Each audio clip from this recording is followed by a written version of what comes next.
Just to welcome, this is the 14th COP Women's Voice event, and today we're going to be talking with Ros Henry, who's the CEO of Cooperative Business New Zealand, which is their national cooperative apex, so it's COPS UK in New Zealand, really.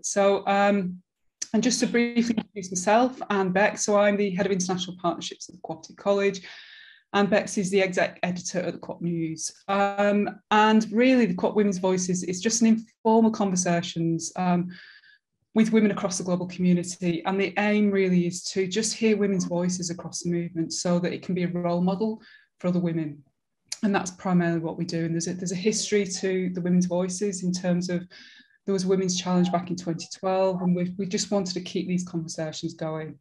So, as I've said, we're delighted to welcome Ros. And Ros, you've got a bachelor's degree in consumer applied,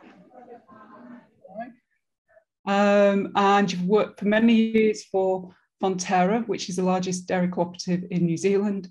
And you also, before you went to Cooperative Business New Zealand, you also worked for the Auckland's Economic Development Agency as the head of operations and planning. Is that right, Ros? That is correct. Perfect.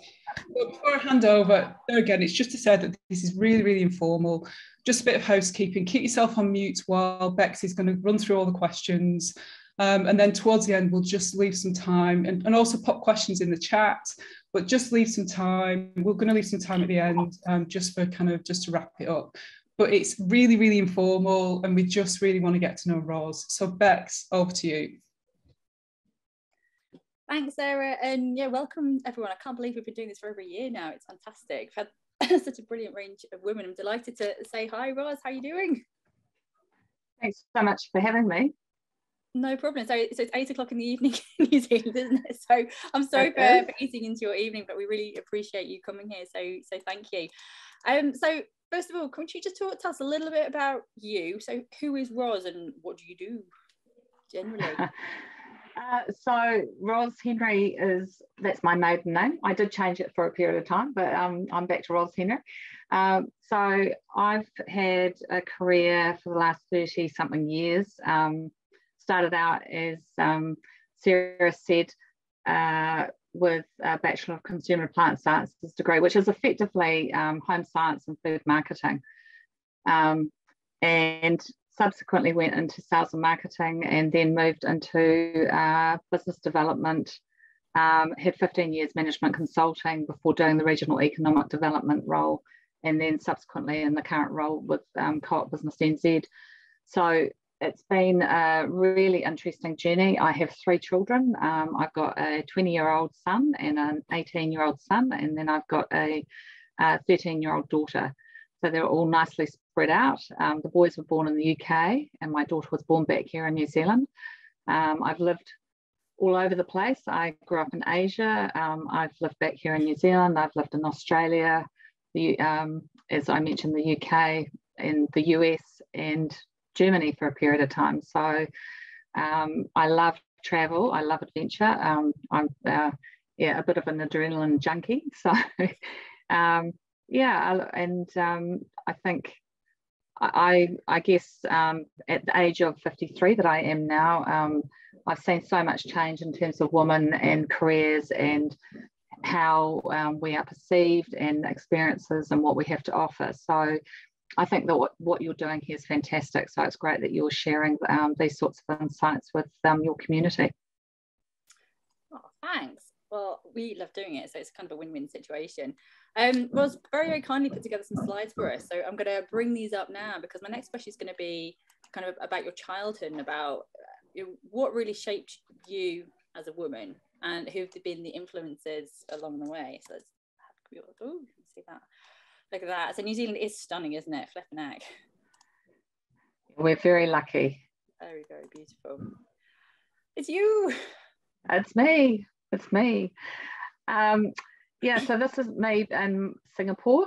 And I was born there in Gleneagles Hospital. And the photo you can see on the top left-hand corner, if you look really closely, you'll see there's a whole lot of ships floating in the harbour. So heading into the port. So we spent a lot of time on the water, and that was my childhood.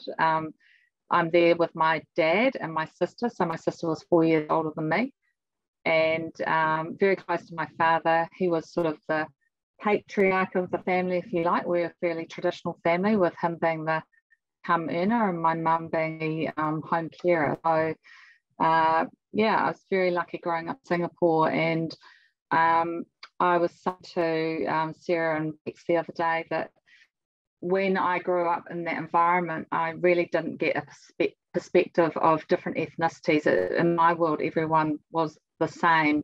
You know, there was no difference of treatment because of being in an expat community.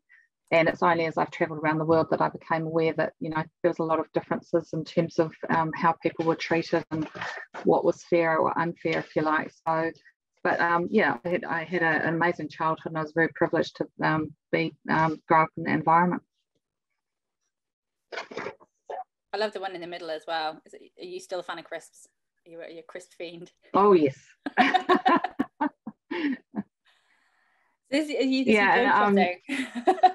Yeah, well, do you know what's really funny? This is more to say I love taking up opportunities. So I've got, you know, one of those buttons that's like, it's got all the different yeses, the way of saying yes.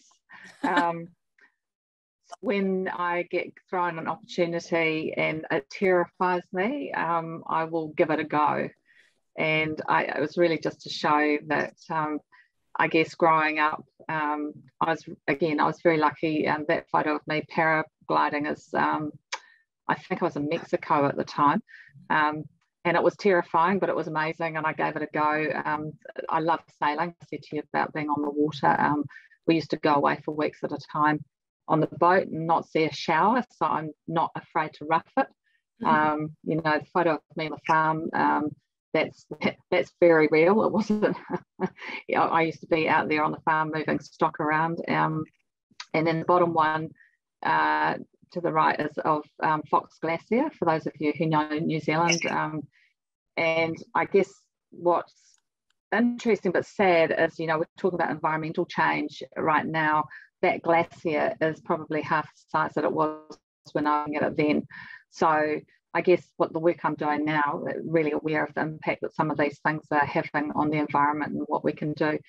And obviously the one at the top, that's at Otago University, which looks a lot like Edinburgh.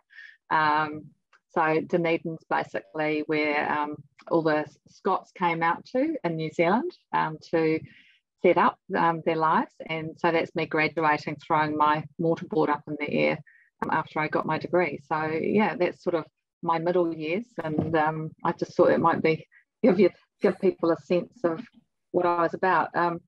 I was going to say that, you know, I mentioned before that we came from quite a patriarchal family.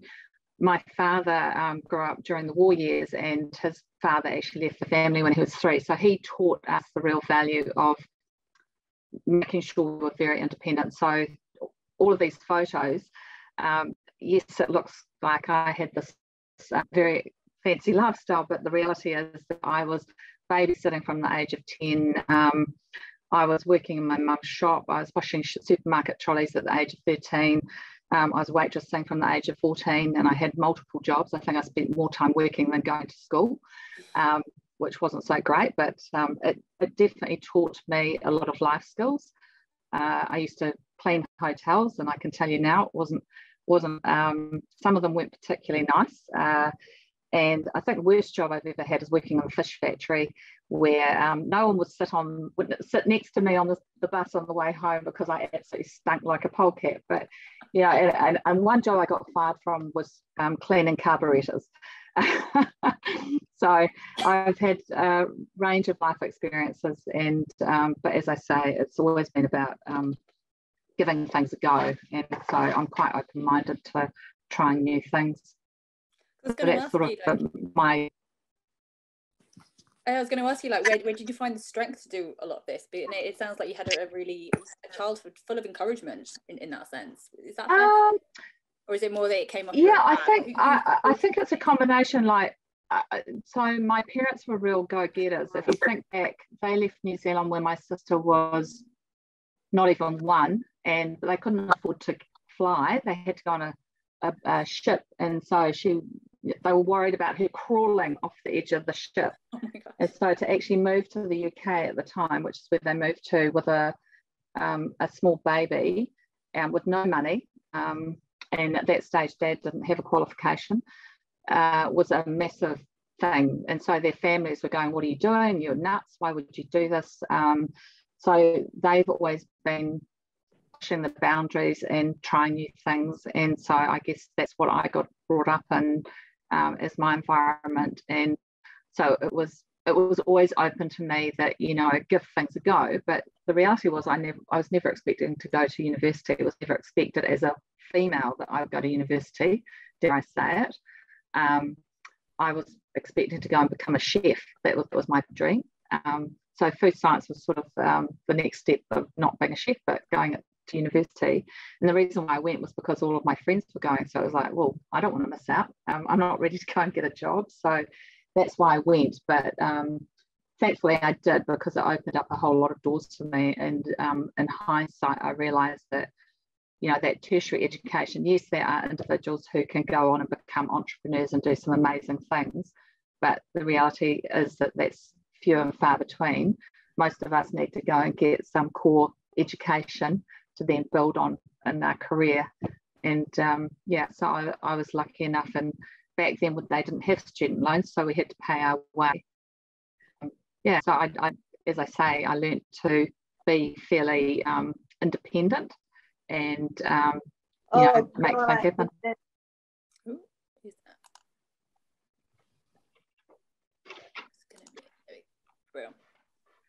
Okay, let's look at what's on the next ones.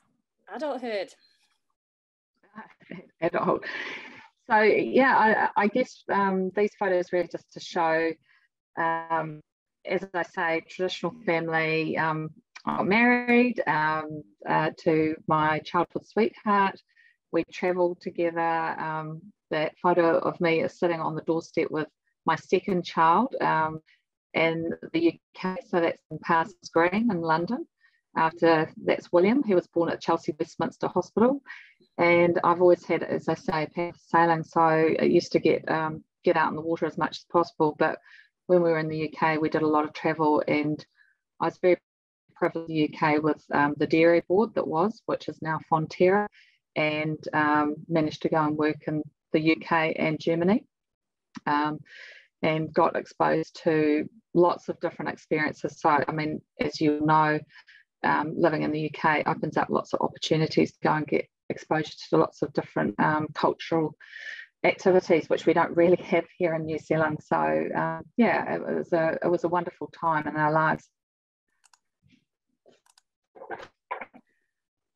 It looks like you have some amazing friends along the way. So these photos on the left hand side is really, that's my children, that's me and my kids as they're growing up, the boys when they were little, and then myself with my daughter. The photo with all the kids piled on the couch is the children with their cousins and my parents. So I'm very close to my sister, even though she's still in London, and a lot of respect for each other. And then on the right hand side is my 4 school friends who are still very close. We're very close. The one on the bottom is a girlfriend who passed away 6 years ago, and I think watching her go through her journey really made me open my eyes up to go, you've got one crack at this, and, you know, make some changes. And I mentioned before that I'm being by myself and gone back to my maiden name.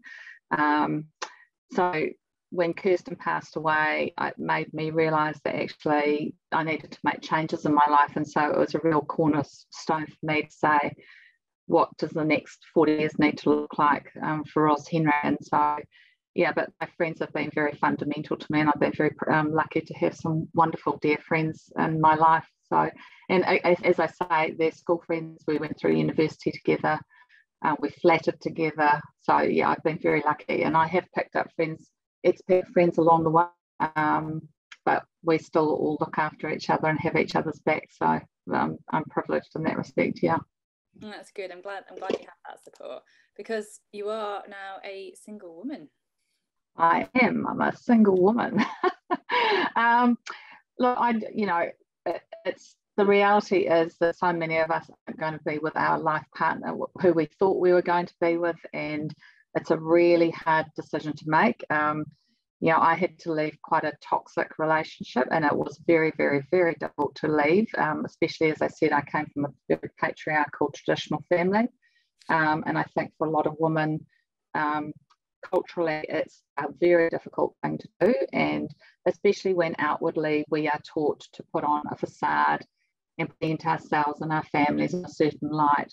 So I really respect women who, you know, overcome the challenges of trying to get themselves out of those sorts of situations, because it's not easy. I guess the good part for me was that it made me really reevaluate and say, okay, what do I want for myself? You know, really reinvigorated my career and made me realize actually I need to maximize my earnings. I mentioned before about during the period I actually got redundant as well, which was a real smack in the face at the time. It was a really big learning journey for me as well. Yeah, and I think going through this period, as I said, I took every opportunity I could. You can see me snuggled up to my dog there, if you're wondering what that big fluffy thing is. He's actually lying at my feet as we speak.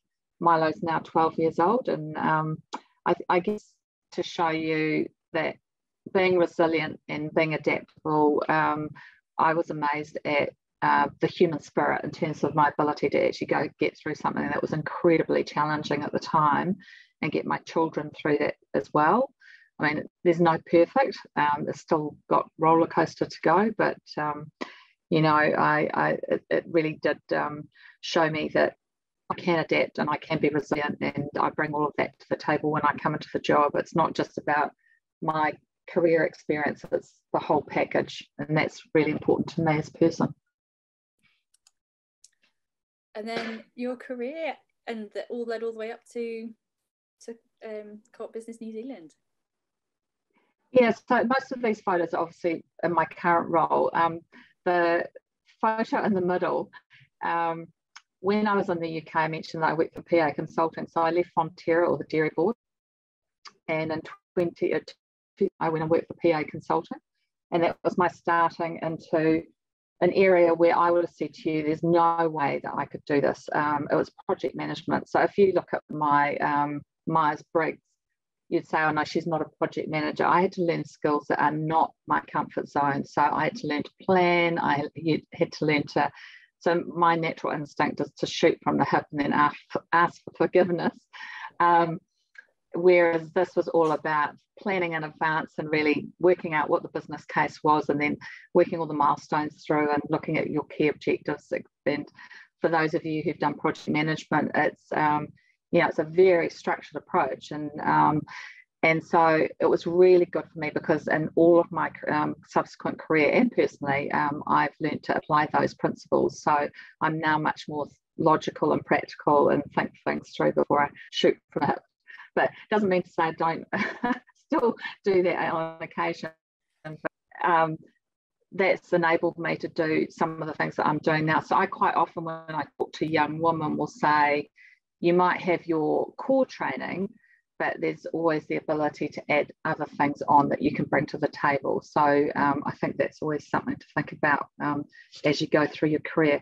But yeah, look, it's I've been blessed to come into this role. I think the board took quite a big risk bringing me into it, but I think we've as a team we've created something quite special here in New Zealand. We've still got a long way to go, and but I am passionate about cooperatives, and I think that there's an opportunity to make a massive difference. So just in terms of the last 3 years, I've really had to push myself out of my comfort zone. You know, I'm having to do a lot of public speaking, media engagements. You have to take on board people's criticism and accept that and learn from it, making yourself vulnerable. And I guess my founding career with the Dairy Board or Fonterra, I recognised that my leadership style was all about personalised power. It was all about me and making myself feel good. And they were very good at actually going, no, what you want to be doing is socialised power. It's all about how do you delegate and how do you, yes, you need to be affiliative, but reality is being liked is not the primary role of being a leader. It's actually being able to work and bring people with you and influence and achieve outcomes. And so that was an amazing experience for me. And I guess when I look back on that in terms of my Fonterra days, they gave us young ones a lot of opportunity to get experience and go as far up the ladder as we could very quickly and prove ourselves. And so in my final role with Fonterra, I was actually the supply chain director for Europe at the ripe old age of 29. So massive, great big budget. And at the time, I don't think I really got the concept of what it was. It was just like I was doing it, you know, I didn't know any different. But in hindsight and looking back, it was a really great experience. And the other thing I was going to mention in terms of my career, that my first job was with, I'll call it Bayer for all of you, but we call it Bayer in New Zealand. And my boss at the time was very, very dictatorial and terrifying. And I honestly thought, if this is what working is going to be like, I don't want to be part of it. And the sad part was that she was female, and I think that she thought she needed to emulate what she thought was a male behaviour in terms of being very dictatorial and patronising and pushing us down. And the one thing I learned from that was actually I don't need to go and emulate men or any other person. It's about who am I and how do I want to be a leader and how do I want to behave in a work environment. And even though my career has been very male oriented in terms of the agri sector and the like, the reality is that as I've gone into those different roles, males have learnt to recognise that actually I've got skills that I bring to the table and I don't need to behave like them, that we're part of the team and working together. And so yeah, it's quite, I think it's a real challenge for women coming into these sorts of roles of how do you behave. You know, we're very good at communication, we tend to be very high EQ. It's learning to actually use those skills and apply them and not hide them under a bushel, just to really push them and use them and leverage them, because I think it's something that we really do bring to the table. And you know, I've recently done a chair role, and I was chairing a management consultancy, all men. And yeah, you know, we had some big dust ups, but I really stood my ground with them, and you built a level of respect and trust. And but it takes time, and it's making sure that you are true to yourself. I think it's really important. So when we were talking before, Ros, you mentioned that obviously Fonterra, when you joined, was quite male dominated. It was a lot of men involved in the dairy industry in New Zealand. Yes. What's the spread like now? I mean, what does gender equality look like in co-ops in New Zealand? Well, so if you look at the farming community itself, the farming community has changed significantly. So previously it was all very much the male running the farm, both the books and the actual property. Now we're seeing a lot of women both actually on the land but also running the business.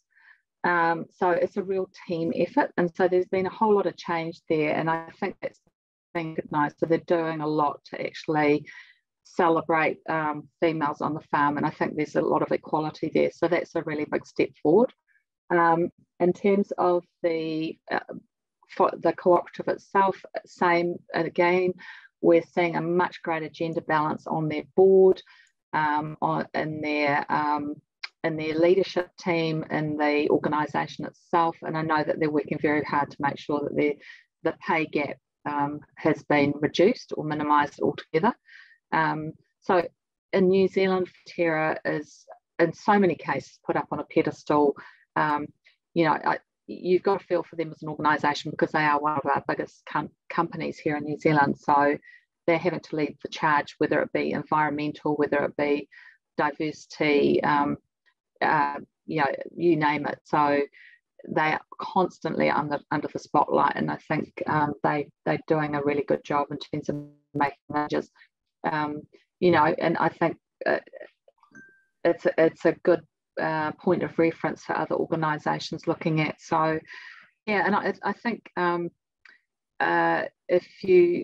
what's been interesting with Fonterra is they've brought in a new CEO about 5 years ago, Miles Hurrell, and I was talking about this the other day. With the cooperative business model, it's so important to have leaders who actually have a high level of EQ and recognise that they need to take their members on the journey with them, recognising that they're sitting on the board of directors. And so when I have new CEOs coming in and running these businesses, and we're talking about corporates versus co-ops, I say to them, you understand that you are no longer the puppeteer, you are the puppet. So you are not in charge of your destiny. And once you get your head around that, then you can work with that interesting little niggle that goes on between the board and this executive team. So that relationship is so critical of how they behave as a CE and making sure they take their members on the journey. So I think, some of the qualities that we used to see as being very female oriented, we're seeing to be much more across the board and being supported and emphasised, and especially in cooperative land. So your question before about more females, we've got some very big male dominated businesses in terms of foodstuffs, farmlands. There's a number in the agri sector that we're seeing females coming into the CEO role, which you would never previously. So there is a very big change happening. And it's interesting. It's interesting to see how quickly it's happening too. And you also have some other big female characters in the Asia Pacific region, including Melina, who's also on this page. Melina Morrison. Yes, look, Melina's fantastic. But Melina's obviously been involved with the co-op movement for some time, and for me, she's been a fantastic mentor, to be honest with you. So I'm often contacting Melina and saying, hey, what do you think about this? I mean, we're trying to do more and more to collaborate within the region, recognising that Australia and New Zealand have got very similar legislation and very similar cooperatives that we have within both regions or both countries. So, so I think there's not a huge number of women heading up cooperative organisations such as ourselves within the region. It tends to be mainly male, but again, we are seeing change. So previously there hadn't been a female running Co-op Business NZ, so I'm the first one to come into this role. So for those of you who don't know her, Melina, I should have said this, Melina heads up the Business Council of Cooperatives and Mutuals, which is the Australian apex. And we actually did Co-op Women's Voices with her like a couple of episodes ago. So it's worth checking out her video. Yeah, she's wonderful. She's great. But of course, things have been changing with COVID. Pardon? Yes. Yeah. So this photo I took the day we went into lockdown here in New Zealand. So I had come into the CEO role in August 2019, and this was March 2020. And, I have to say it was a very rude awakening in terms of I come into this business. We were, let's say, having an interesting time in the business. I was still in the process of building relationships with our members, and to see this rainbow come out, it was just like, okay, it's all going to be okay, because I don't know how all of you felt at the time, but we all were going into the unknown. The whole concept of none of us can travel, we've all got to wear masks, you've got to stay at home. It was like, oh my God, and everyone was panicking. So, and you can see there my dog Milo is whining in the corner as we speak. Sorry.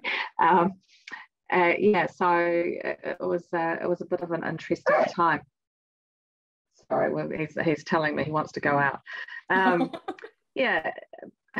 So I guess at this time, I looked back on my career, and I guess, as I said before, some of my experiences and the reality of adapt and change, it really did make me realise how resilient I could be, because we had a membership, we were losing members, we were financially not in a great position when I took the role on, and there was quite a lot of concern as to, well, are we still going to be here in 6 months' time? So I actually had to reach out to our members and say, do you, are you with us?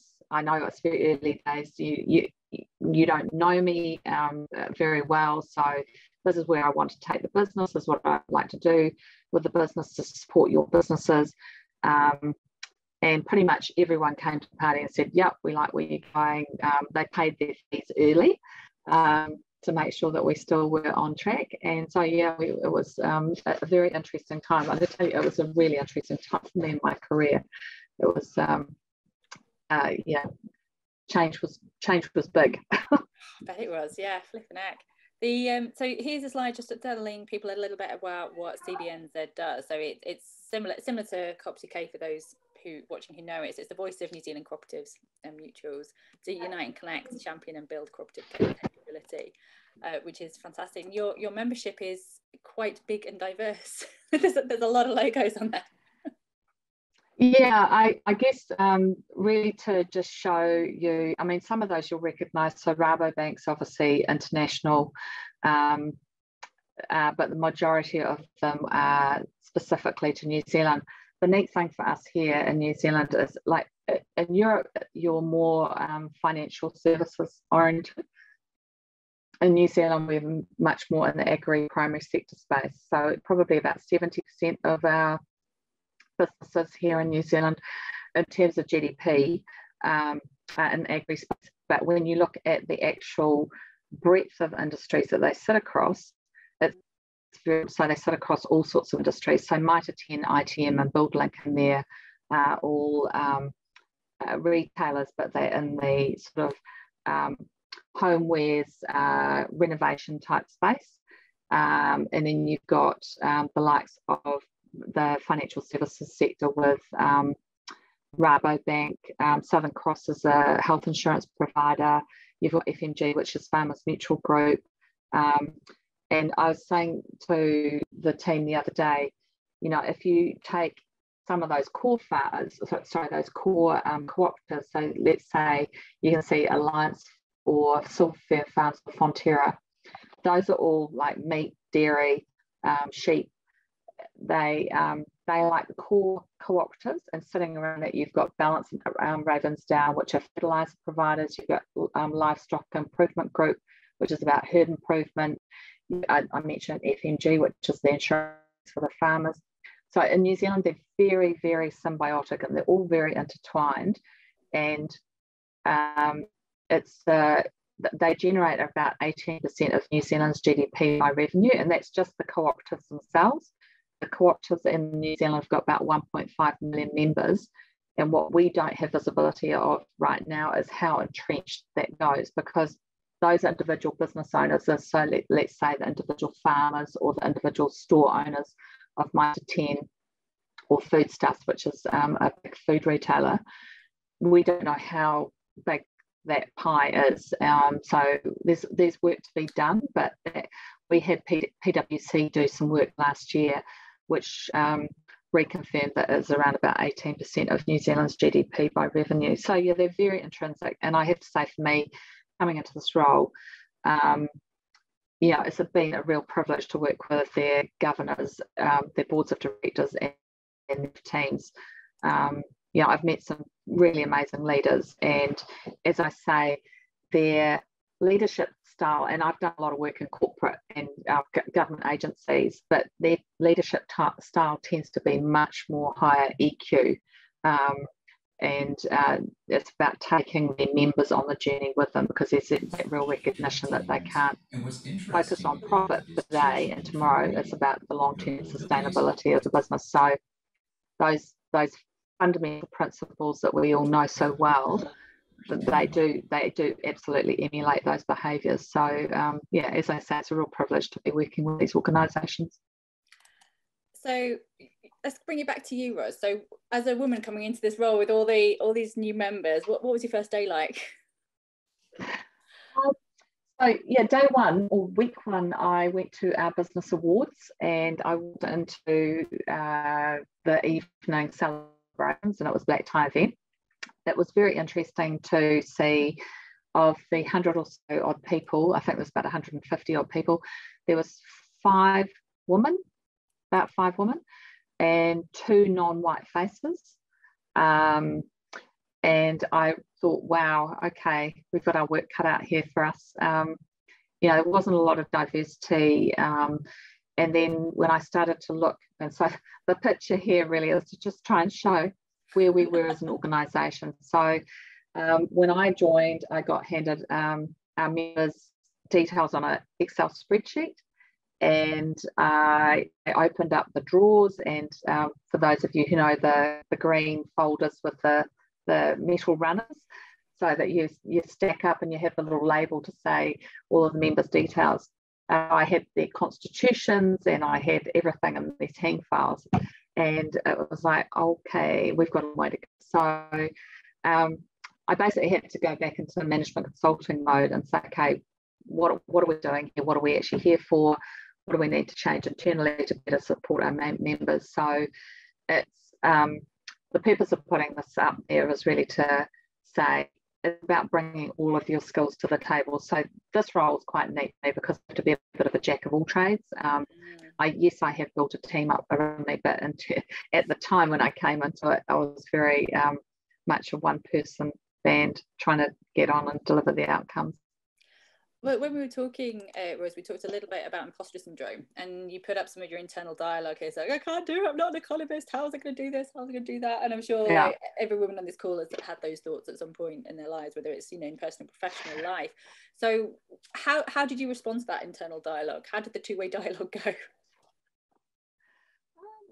I guess, I think it's really important to have the mentors around you to rebuild your to sense check things with. And I'm quite lucky because one of my friends is a woman heading our largest bank here in New Zealand, and I always remember her saying to me, Rose, you just have to fake it till you make it. She said, I get up on stage and my legs tremble, and it's not like you're alone.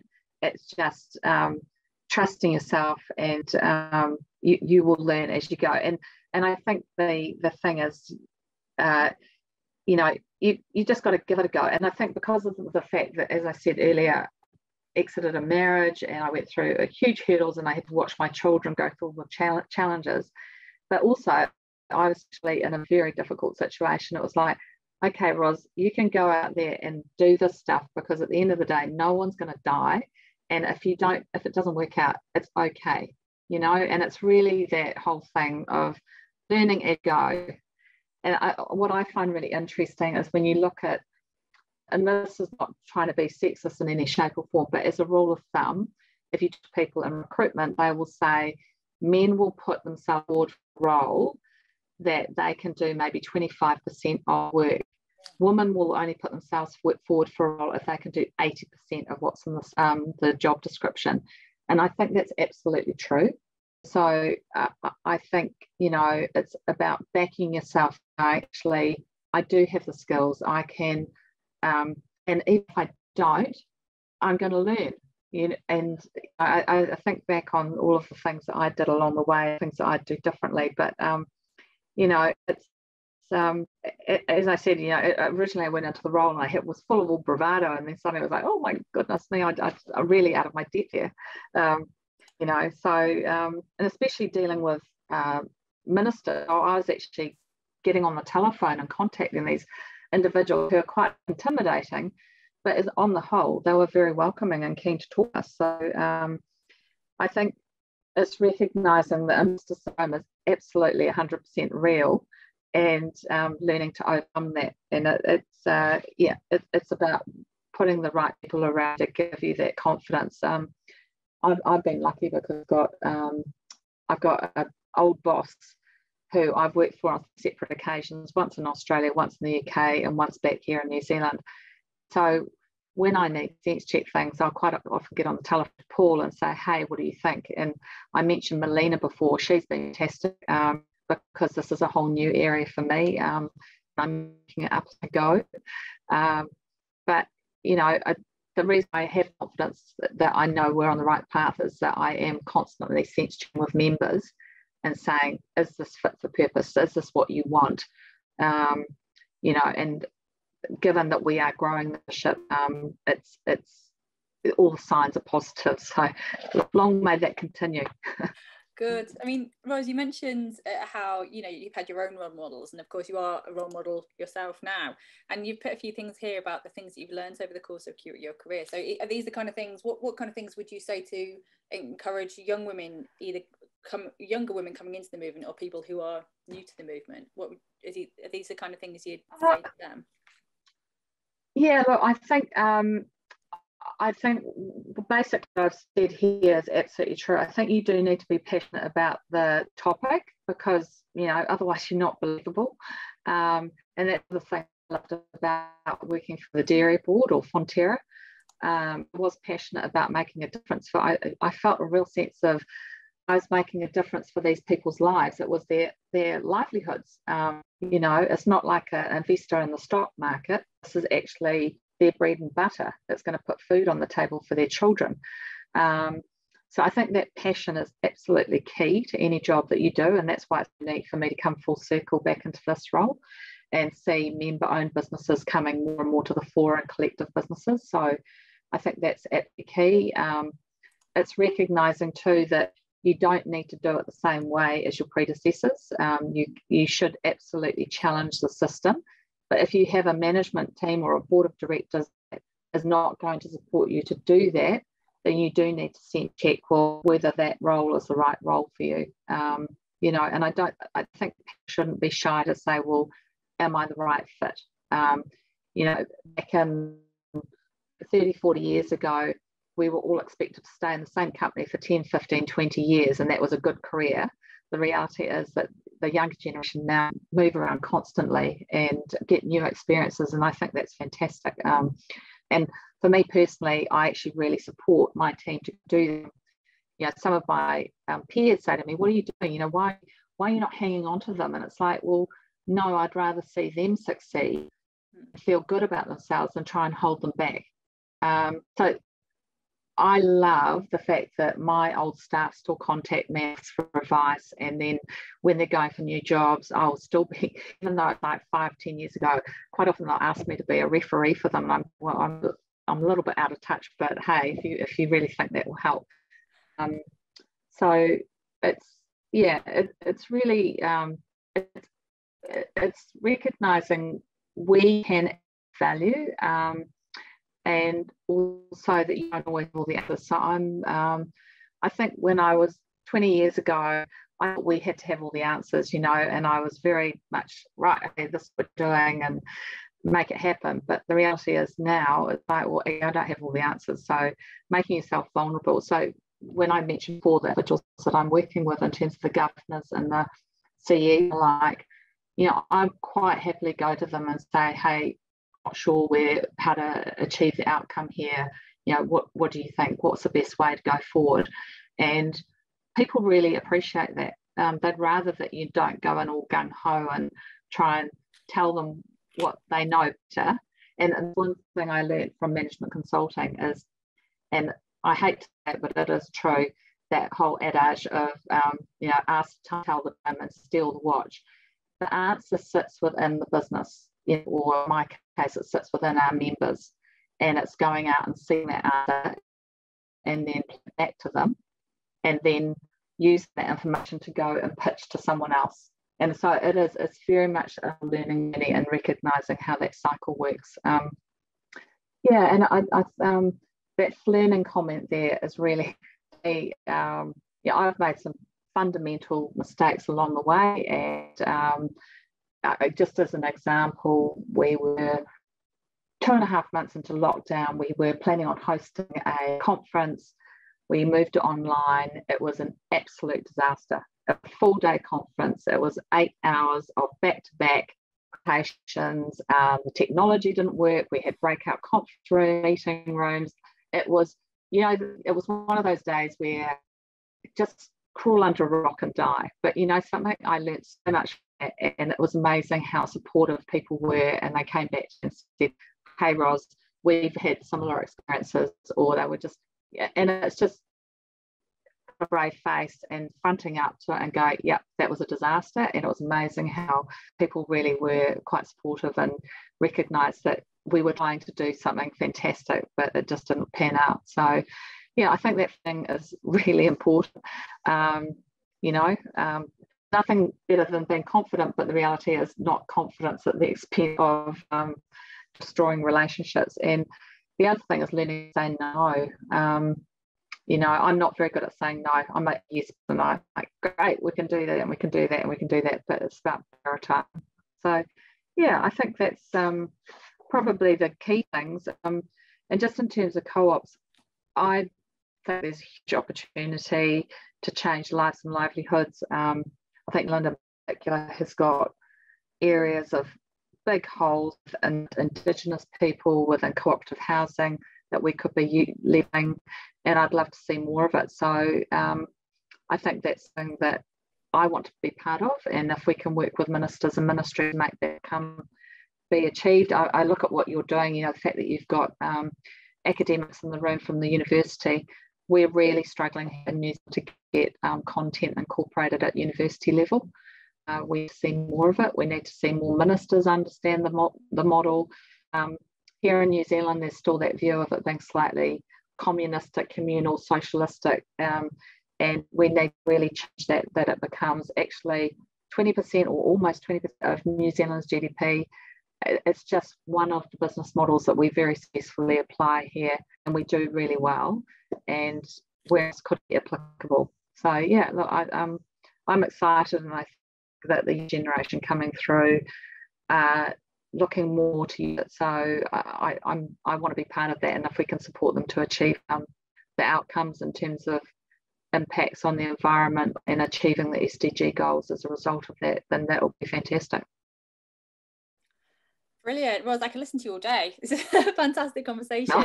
No. We do have one more question for you before we open it up for a Q&A to everyone in the room. If anyone does have a question for Ros, because there's so few of us, if well, it's actually a fair amount of us. If anyone wants to raise their hand, please do. Otherwise, if you'd rather just type it in the chat, please do that as well. So have a think about what you'd like to ask Ros. But meanwhile, Ros, if you're stranded on one of your desert islands that I'm sure you've visited many of, if you could take 3 things to sustain you, what would they be? It was quite funny when you asked this the other day. I was thinking about sentimentally. My immediate thought would take my kid, but the reality is that that's not going to rescue me.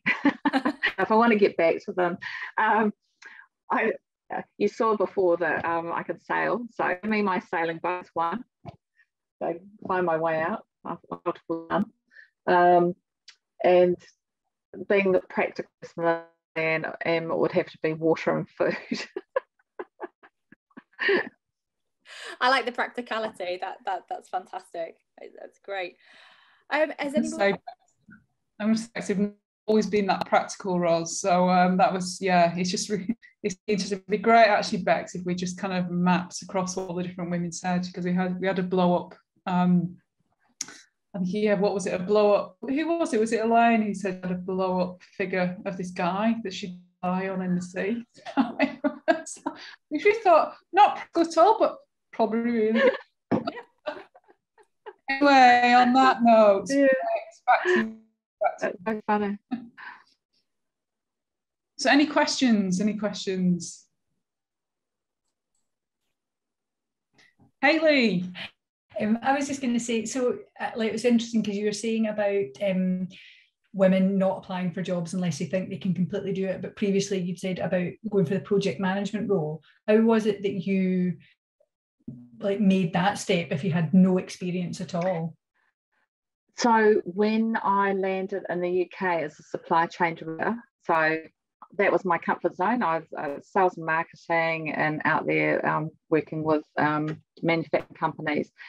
I landed on the ground and the CE at the time said to me, actually, I want you to shut down the business and move us to Germany. And I'm right. So I then worked with PA Consulting as a management consulting firm and they were the project management practice. And so I saw that whole process through and I watched the steps that we had to go through. So there was part of me that really loved that, but the whole framework of how you apply it wasn't a comfort zone. It was not my normal behaviours, but I had the opportunity to go and work with PA afterwards, and they trained me to actually structure my thinking like that. So I think that I've been really lucky in the fact that I've got this sort of EQ over here, and big communicator, love influencing, getting out there and doing stuff. But then I've also got the skill set that I've had to teach myself to apply, which, as I said, is not my core strength. And because I've got that combination now, so it's I was saying earlier that I'm made redundant, and one of the things that came through really strongly was they said a lot of men will come in here at the age of 55 being made redundant, and they will have been shoulder tapped for their next job and their next job and their next job, and they haven't actually thought at the age of 25 or 30, where do I want to be on 55, 60? And it's recognising what are the steps, what are the skill sets that you need to learn both within your career, but also externally. So whether it be Toastmasters or going onto the PTA, or so PTA's Parent Teachers Association. So things within the school community that you can then apply to your business career.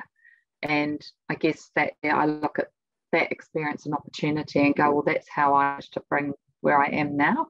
So it's my external experiences and my business experience. Yeah, so I think it's not always easy, I would say. It's getting out of your comfort zone and recognising that it's okay to feel uncomfortable, because I think our innate desire is to stay in that middle lane.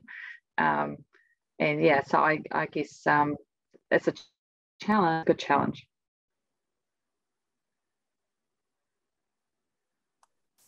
I've got another question, Roz, unless anyone else wants to put their hand up. I mean, we've talked a lot about gender equality, and you mentioned Indigenous communities a little bit.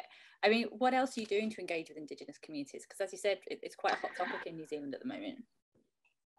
Yeah, look, it is a very hot topic in New Zealand. I think our government went and looked at what's going on in Canada with their Indigenous communities, and have looked at trying to do something here in New Zealand. The challenge here is potentially it's become quite divisive, where they're considering creating two different health boards, one for Maori, one for non-Maori, and two different governments. And I think it's becoming a little bit them and us in terms of some of that perspective. And I'm being quite controversial in saying that.